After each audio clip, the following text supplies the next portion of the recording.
Acte 19, quand le rêve rejoint la réalité. Saladin, au moment du réveil, ressentit une douleur intense au niveau du petit doigt de sa main gauche, l'auriculaire. Son doigt était tout noir, comme nécrosé. Sa mère, qui était venue le réveiller, s'affola et le conduisit à l'hôpital le plus proche. Les médecins, après l'avoir ausculté, étaient circonspects. Aucune trace de coupure n'était visible sur le doigt, ni aucun traumatisme. L'échographie révéla pourtant une section des veines et du tendon, par objet contondant. Comprenez, un couteau ou toute autre chose de tranchant. Le rêve a-t-il pu devenir réalité?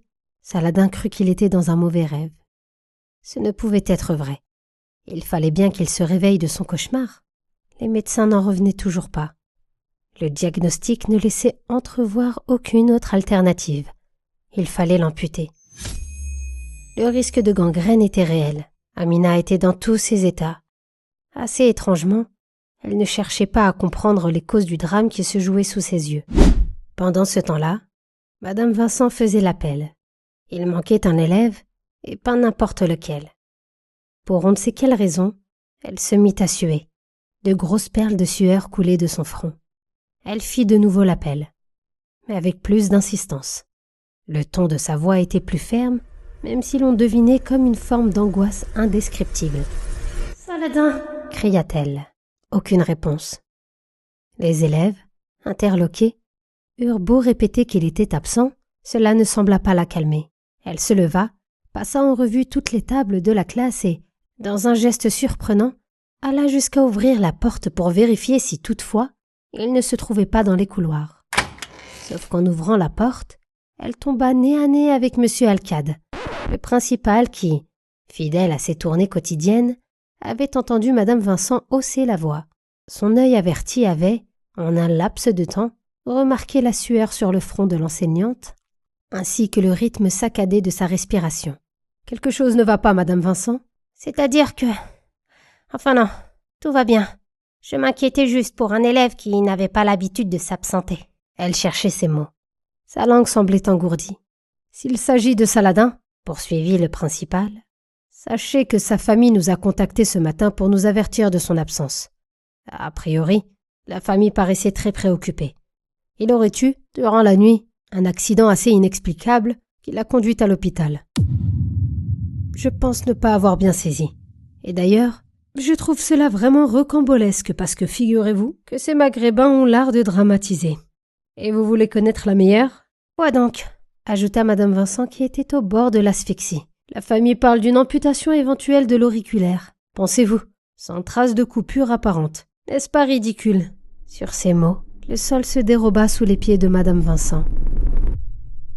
Tout autour d'elle tournait à une vitesse vertigineuse.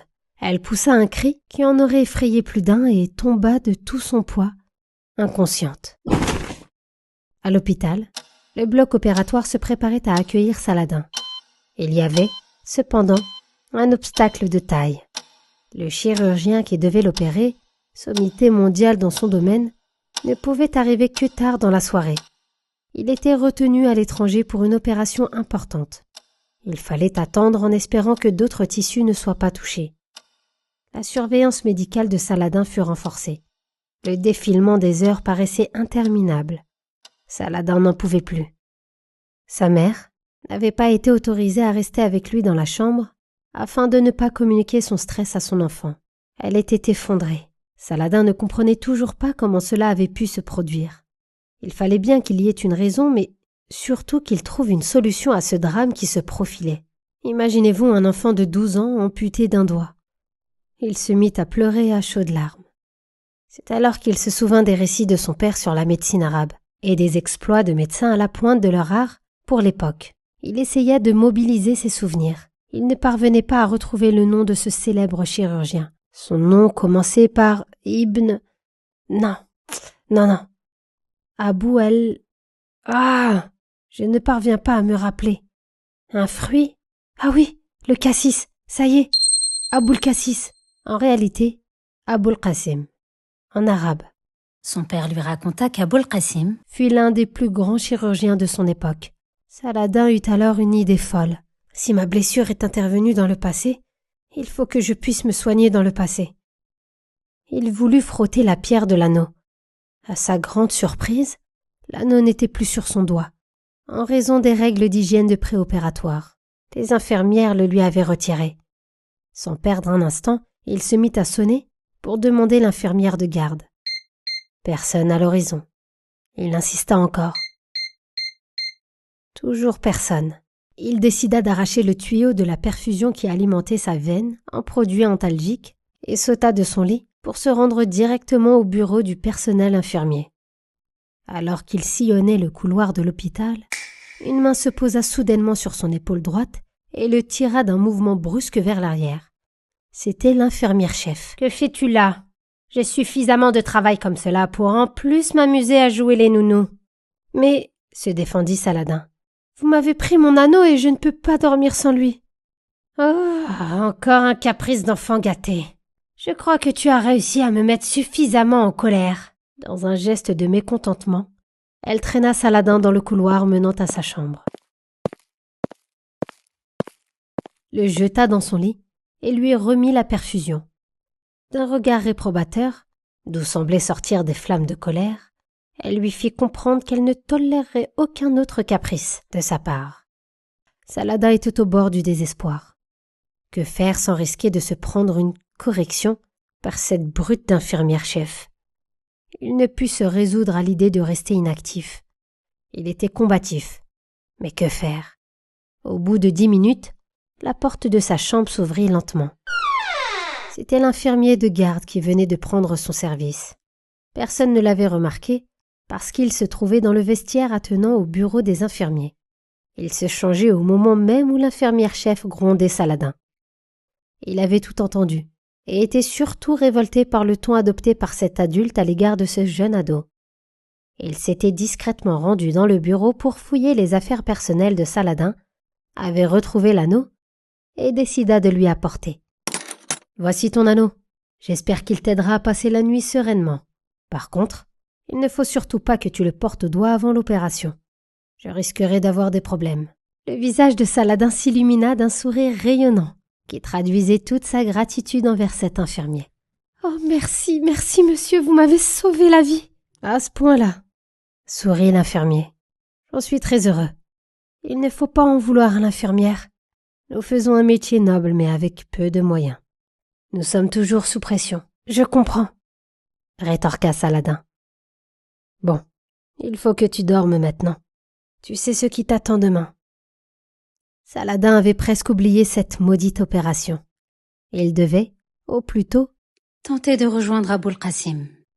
Fort heureusement pour Saladin, c'est l'auriculaire de la main gauche qui avait été touché. Reste qu'une question lui taraudait l'esprit.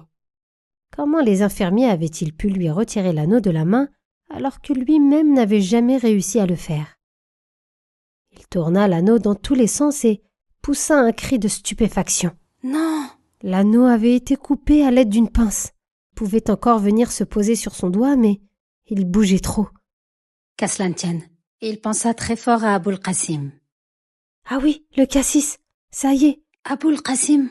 Il fit même un effort de concentration inhabituel pour être sûr de le trouver rapidement. Il frotta la pierre et s'assoupit avant que son esprit soit absorbé par la brèche de lumière ouverte par l'anneau.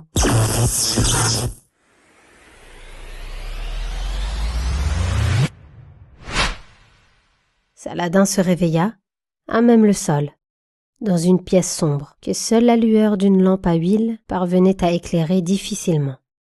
Dans cette pénombre, il était bien compliqué de distinguer quoi que ce soit. Saladin entendit des bruits de pas qui paraissaient très proches de lui. Il ne tarda pas à sentir quelque chose buter sur lui et entendit un bruit lourd et sourd comme si quelqu'un venait de chuter. « Mon Dieu !» cria une voix d'homme. « Que Satan soit maudit! J'ai failli me casser une côte! J'ai pourtant rangé mon laboratoire. Qu'est-ce qui a bien pu traîner ?» L'homme prit la lampe à huile et l'approcha de l'endroit où il était tombé. La lueur de la lampe désigna à peine les traits de Saladin, toujours en caleçon.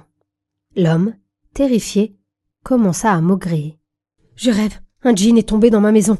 Maudit sois-tu, je cherche protection auprès de Dieu contre le diable maudit. Dis, je cherche protection auprès du Seigneur de l'aube naissante, contre le mal des êtres qu'il a créés, contre le mal de l'obscurité quand elle s'approfondit, contre le mal de celle qui souffle, les sorciers, sur les nœuds et contre le mal de l'envieux quand il envie. Tu ne disparais pas à la lecture du Coran, s'étonna l'homme. Laissez-moi vous expliquer.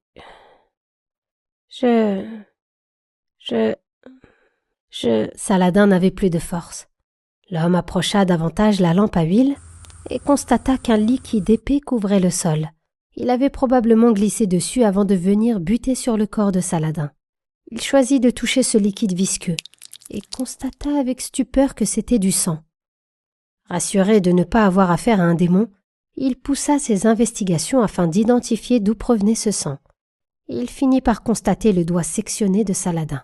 « Mon Dieu, son doigt a été coupé par un sabre. Mais qui est ce garçon? Il ne faut surtout pas qu'il s'évanouisse. Où ai-je pu mettre ce vinaigre à l'odeur insupportable? Ah, je crois qu'il est là. Oui, c'est cela. Si tu m'entends, mon garçon, essaie de respirer cela à pleine narine. » Saladin commença à bouger légèrement. L'homme, encouragé par ses réactions, se mit à crier. « Fatima! Fatima !» Une femme accourut. Elle venait de se mettre au lit et dut vite se rhabiller. « Mais qu'y a-t-il donc pour que tu cries comme cela au milieu de la nuit? Viens m'aider à soulever ce pauvre garçon. »« Ah mon Dieu! Mais il est gravement blessé. Comment est-il entré ici? Et tu as vu sa tenue? Quelle honte! Écoute, sa vie est en danger. Le reste est secondaire. Va faire chercher mon assistant et vite. Aide-moi à allumer toutes ces lampes. J'ai besoin de plus de visibilité. Mon garçon, m'entends-tu? M'entends-tu? Réponds s'il te plaît. Aidez-moi. Je vais essayer, mais il faut que tu luttes pour rester éveillé. Ton doigt est gravement atteint. Il faut t'armer de courage. Je ne peux pas t'endormir tout de suite. Je vais devoir intervenir sur ton doigt blessé. Aidez-moi. Aidez-moi, Aboul Qasim. Comment est-ce possible? Tu me connais? Mon Dieu, je dois être surmené. Qui est ce garçon? S'interrogea Aboul Qasim. Ah, Jabir, te voici. Va vite préparer mes instruments. Assure-toi que la pièce est bien propre. N'hésite pas à allumer toutes les lampes que tu trouveras. Sa plaie est trop importante et je dois avoir la plus grande visibilité possible. Très bien, maître. Saladin avait réussi à se retrouver à l'endroit souhaité. Il était chez le grand chirurgien Aboul Qasim el-Zahraoui. Nous sommes en 997, dans la ville de Cordoue, en Andalousie, alors sous domination musulmane. Aboul Qasim étudia avec attention la blessure de Saladin. Il était confronté à de nombreux problèmes. La plaie était béante et saignait abondamment. Il réussit à stopper l'hémorragie dans un premier temps. Il se pencha sur l'état du tendon extenseur, situé au-dessus du doigt, qui avait été sectionné. Il fallait aussi et surtout ligaturer les vaisseaux sanguins abîmés, plus particulièrement ce que l'on appelle les artères digitales palmaires, qui irriguent les doigts de la main. Aboul Qasim réfléchit longuement sur la stratégie opératoire à adopter. Il savait qu'il pouvait éviter d'amputer le doigt qui, chose assez surprenante pour lui, avait été sectionné il y a seulement quelques minutes. Il se décida à commencer par le plus pressé, la ligature des artères. Le tendon pouvait attendre. Il n'était pas vital. Saladin était encore éveillé au moment de l'intervention. Il ne ressentait quasiment plus aucune douleur. Son doigt était comme insensible. Néanmoins, Aboul Qasim n'ignorait pas qu'il allait toucher des zones sensibles, qui rendraient insupportable la douleur ressentie par Saladin. Il demanda à son assistant d'imbiber une éponge dans un liquide contenant du hashish et de la mandragore, et de la poser dans la bouche de Saladin, qui ne tarda pas à s'endormir profondément. Il était plus calme, ce que la prise de son pouls confirma. Aboul Qasim se décida enfin à opérer. Tous ses gestes étaient méticuleusement réalisés, sans aucune précipitation. Il parvint à ligaturer les artères. Il restait à opérer le tendon. La fatigue gagna notre chirurgien qui choisit de faire une pause à la grande surprise de son assistant. « Maître, vous ne poursuivez pas l'opération? Le doigt risque de s'infecter. Nous avons traité ce qui était vital, c'est-à-dire la bonne irrigation des artères. Hormis la plaie, que nous devons nettoyer et renfermer au plus vite pour éviter toute infection, il me reste le tendon à réparer. C'est pourquoi j'ai veillé à protéger le doigt pour pouvoir souffler un peu avant de reprendre. J'ai passé trop de temps à lire cette nuit au lieu de me reposer. Je n'avais pas prévu cette urgence. Dis-moi, Jabir, as-tu entendu du bruit cette nuit ou quelque agitation? Pas que je sache, maître. Cet enfant a été attaqué et blessé par un sabre, ce qui est assez étonnant. Je n'ai jamais vu cela.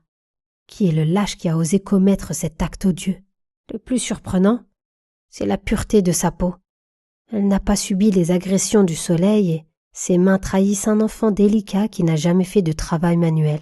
Son hygiène corporelle est irréprochable et la qualité de sa dentition assez surprenante. As-tu vu la qualité soyeuse de ses cheveux?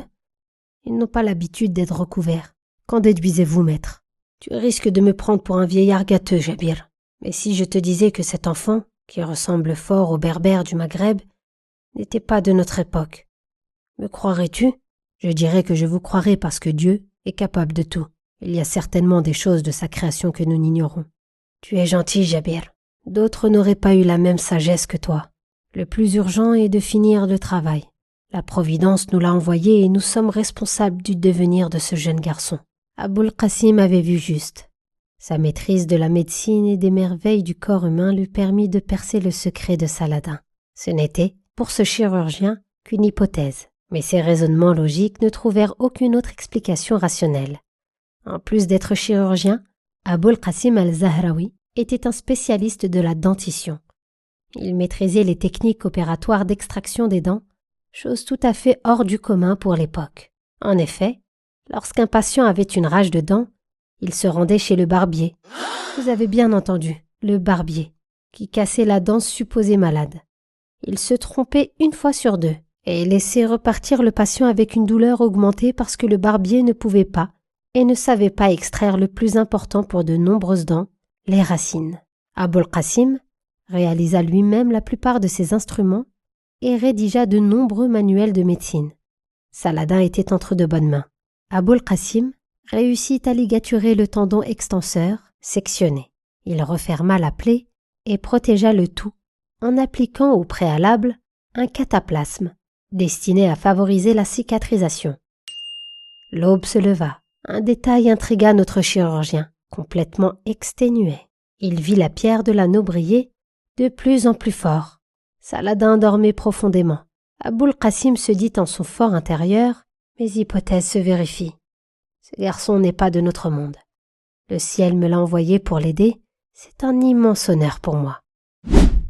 Pendant ce temps-là, dans le monde de Saladin, c'était le branle-bas de combat au bloc opératoire. Le chirurgien était enfin arrivé. Il prit connaissance du compte-rendu préopératoire et fut interloqué par ce qu'il lisait. Il fronça les sourcils et fit convoquer les médecins qui avaient rédigé le document. Les échanges furent houleux. « Écoutez, chers collègues, êtes-vous sûr d'avoir bien réglé vos machines? Qu'insinuez-vous, professeur? Vous avez les clichés de l'échographie sous les yeux. Elles ne mentent pas que je sache. Comment expliquez-vous une section complète des artères et du tendon sans trace apparente de coupure? C'est tout simplement impossible. Avec, en plus, un doigt nécrosé. Avez-vous procédé à la sérologie infectieuse? Négatif, professeur. Il doit bien y avoir une explication rationnelle. Que le tendon extenseur puisse se rompre, c'est monnaie courante. La littérature médicale est assez fournie en la matière. Mais que des artères soient sectionnées sans trace apparente, cela ne me paraît pas cohérent. Bon, allons voir cet enfant. Nous déciderons de l'approche à privilégier plus tard. L'équipe médicale se rendit dans la chambre de Saladin, qui dormait profondément. Sa mère tenta d'entrer dans la chambre avec eux, mais elle fut gentiment mise à l'écart. Le professeur se mit à défaire le bandage qui protégeait le doigt de Saladin. Il se tourna brusquement vers le médecin-chef du service et le fusilla littéralement du regard. Ses mains se crispèrent. La tension était palpable dans la chambre. « Chers collègues, » cria le professeur, « pouvez-vous me dire quel est le doigt qu'il me faut opérer, s'il vous plaît? Mais, professeur, l'auriculaire nécrosé de la main gauche, comme mentionné dans le compte-rendu. Quelle définition donnez-vous du mot nécrosé, s'il vous plaît? Dans nécrose, il y a mort. Les tissus du doigt que je vois me paraissent bien vivants, hurla le professeur.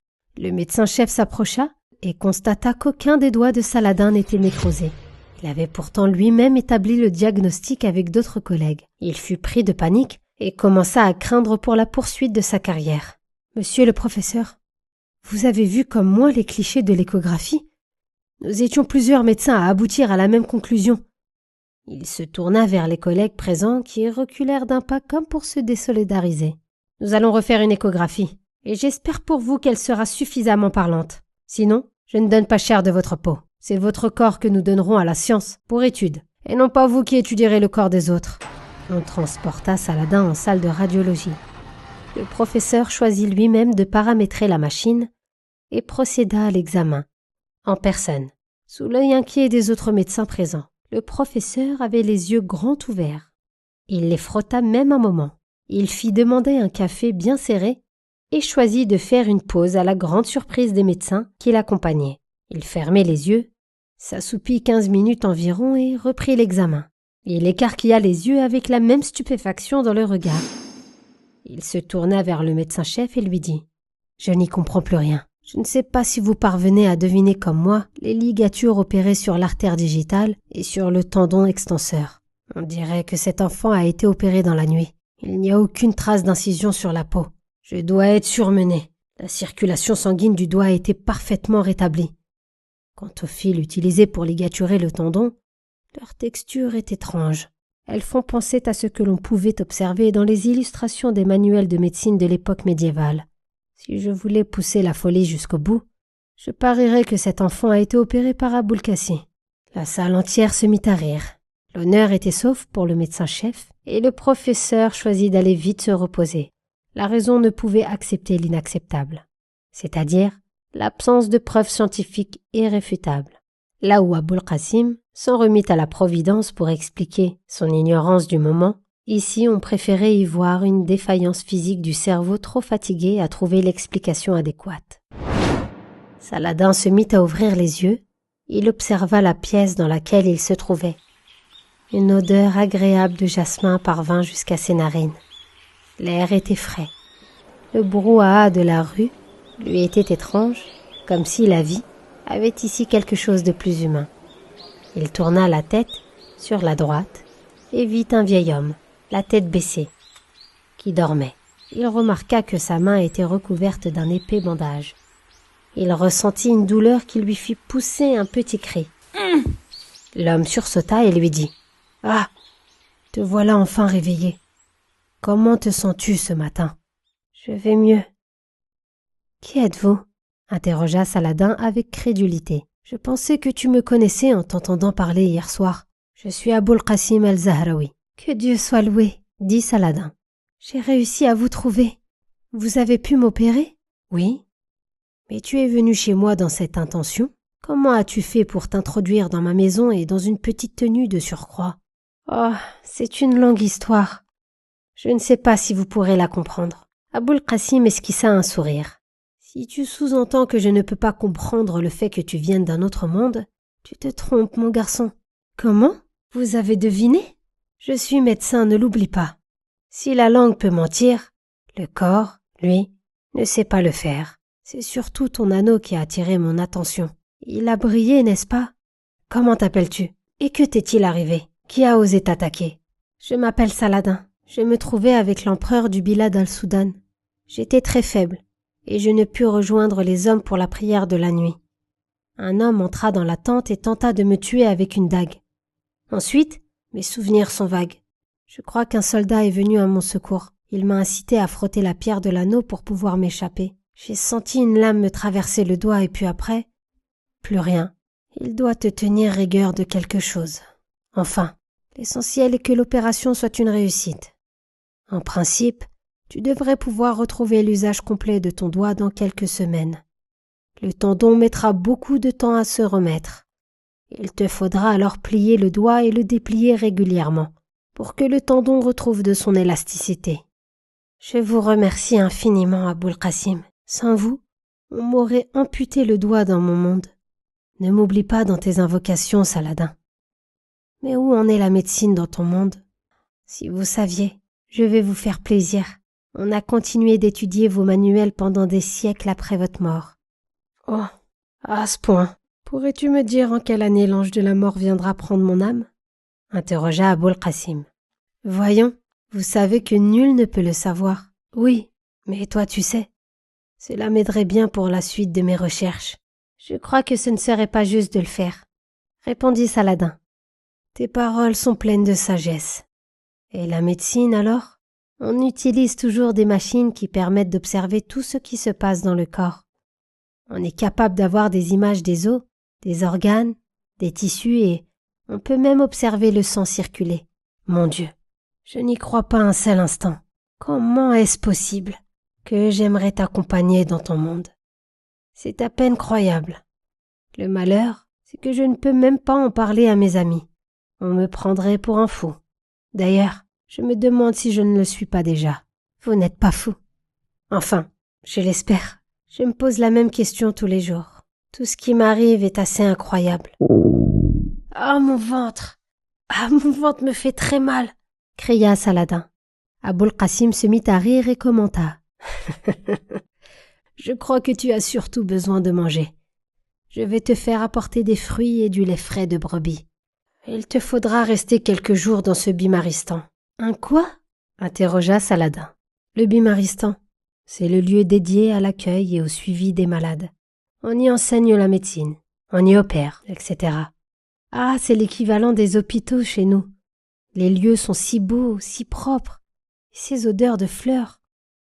Magnifique. Tout a été pensé pour accueillir les malades dans les meilleures conditions. Le lieu de construction a été choisi en fonction de la qualité de l'air et du calme environnant. Tout le personnel qui travaille ici est au service du malade. Rien ne doit lui manquer. Oh, tout cela doit coûter très cher, commenta Saladin. Cher? Il faut des moyens, c'est sûr. Mais ce n'est pas le problème des malades. Comment cela? Les malades ne paient rien en venant ici? S'étonna Saladin. Quelle idée de faire payer de pauvres gens, souvent démunis, pour se faire soigner. Non, tout ce dont nous disposons sont des moyens fournis par de riches donateurs. Ils veulent tous acheter leur place au paradis. Que Dieu bénisse leurs aumônes. Il faut te reposer, mon enfant. Le devoir m'appelle ailleurs. Je vais essayer. Merci pour tout, docteur. Docteur? Décidément, je ne te suis pas toujours. Que Dieu te garde. Saladin, après avoir mangé, décida de visiter le bimaristan dans lequel il se trouvait. Aboul Qasim lui avait donné l'autorisation de se mouvoir dans le bâtiment et affecta une infirmière à sa surveillance. Il se trouva dans la cour centrale qui disposait d'un bassin central et d'une fontaine. Il y avait, tout autour, de nombreuses salles voûtées appelées Iwan et qui servaient à différentes fonctions, prières, enseignements, etc. Et il vit d'autres pièces adjacentes dans lesquelles se trouvait la pharmacie, la bibliothèque et même des lieux de vie pour les médecins. Tout avait été pensé pour que la lumière soit présente partout dans le bâtiment, ainsi que l'eau et les plantes. L'environnement de ce bimaristan était si exceptionnel que Saladin n'en revenait toujours pas. Les heures passèrent, Saladin ne revit pas Aboul Qasim, qui avait enchaîné les urgences chirurgicales toute la journée. Le soir venu, il put enfin se préparer à rejoindre son monde et retrouver, pensait-il, sa vie d'adolescent normale, à défaut d'être tranquille. C'est dans le lit de l'hôpital, proche de son domicile, qu'il se réveilla. Sa mère, qui veillait sur lui, fut soulagée de le voir, enfin, ouvrir les yeux. Elle avait tellement pleuré que ses yeux étaient tout rouges. Son bonheur était immense. Elle s'adressa à son fils. « J'ai eu si peur pour toi. Tu n'imagineras jamais le miracle qui s'est opéré. Les médecins eux-mêmes n'en croyaient pas leurs yeux. Oui, maman. Je crois deviner. Comment cela, Saladin? S'étonna sa mère. J'ai été opérée dans un autre monde. Maman, tout cela paraît surréaliste, et je te prie de ne pas me prendre pour un fou. Mais je commence à être fatiguée de ces péripéties. Plus le temps avance, plus je sens que je suis en danger. Saladin, tu comprends mieux pourquoi je n'ai jamais voulu te remettre l'anneau. En dépit des extraordinaires découvertes que tu as pu faire, ton père m'avait alerté des dangers potentiels auxquels tu pouvais être exposé. Conformément aux recommandations de Si Mohind Amokren, il faut que je t'aide davantage. Mais comment vas-tu faire, maman? Tu n'as pas d'anneau? Je peux t'aider autrement. Te souviens-tu de l'acte 2? Ah oui, lorsque nous parlions de Madame Vincent. Que comptes-tu faire, maman? Ne t'inquiète pas, le moment est venu de mettre un terme à son pouvoir de nuisance. Une enseignante ne devrait pas se comporter de la sorte à l'égard de ses élèves. J'espère que les événements à venir lui serviront de leçon. Saladin ne suivait pas tout à fait sa mère. Elle restait mystérieuse dans ses paroles et dans son attitude. Elle cachait un secret, c'est une évidence. Saladin n'allait pas tarder à voir l'acte 2 s'exécuter.